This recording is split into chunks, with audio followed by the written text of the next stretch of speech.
For those who don't know, my name is Father Will Tarraza. I am the Director of Post-Novitiate Formation for the Capuchin Franciscans of the province of St. Mary, and I'm pleased to be joined with our two brothers this morning, Brother Gabriel and Brother Christopher.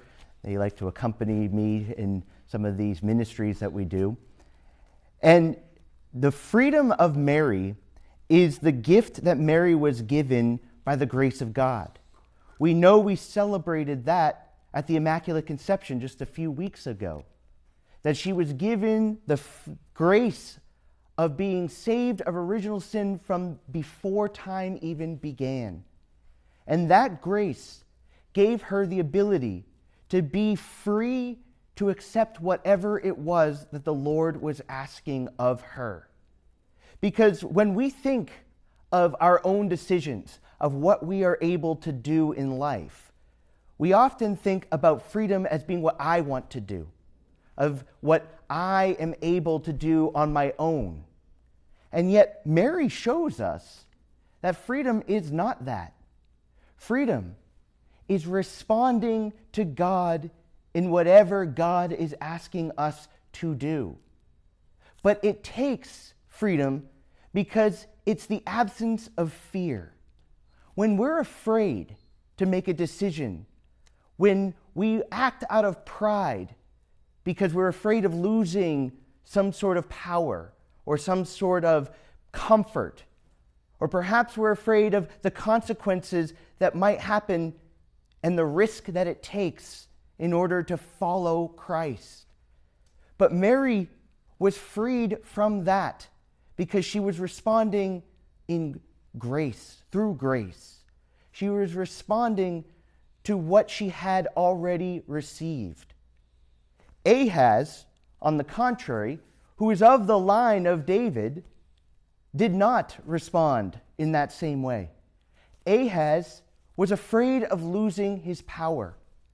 Ahaz did not want to trust God, and so he entered into a relationship with the king of Assyria to try and preserve his power.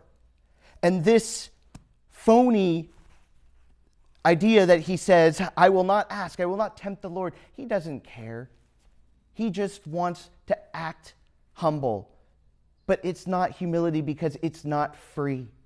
He's not really asking for a sign. He simply wants to possess and to hold on. Whereas Mary offers herself as a free gift for God to dwell within her.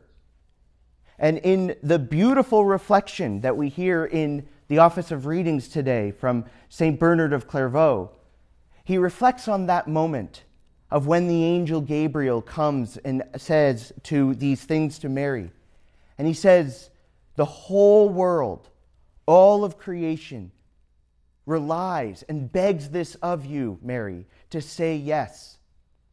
Adam, who is exiled, Abraham, David, they all beg this of you because it is by your yes that we are restored to Christ, to God, by taking Christ into her heart, being the mother of God, and becoming our mother in turn. And because of this, Christ was born and brought us into adopted sons and daughters of God.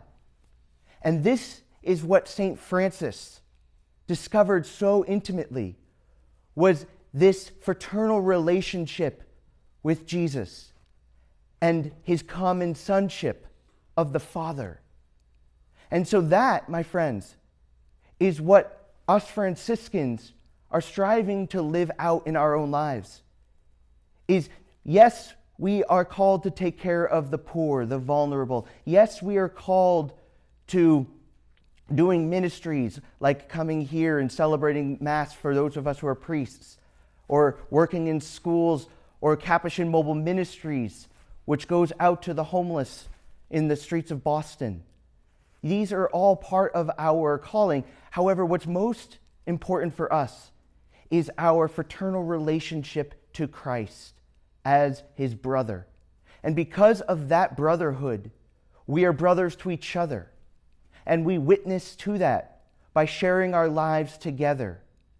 And these two men who are discerning and responding to this call are growing in their own yes, because they are free to be able to do so. They're free because they've received the grace, first of all, from their baptism, then from the other sacraments, most especially the Eucharist. They receive grace from the profession of their vows to live without anything of their own, in chastity and in obedience. These are the things that we witness to as friars. But we rely most importantly on the grace of God. And that is what Mary is our example for. That she said yes. And whether one is called to being a friar, a priest of the Archdiocese of Boston, a married person, a lay person, in any way, shape, or form, it is the desire that comes from the yes. The yes to do as God has asked us to do. May we always strive for that yes in our lives, so that we too might give birth in the way that Mary did to Christ, who was pure love made incarnate for the world.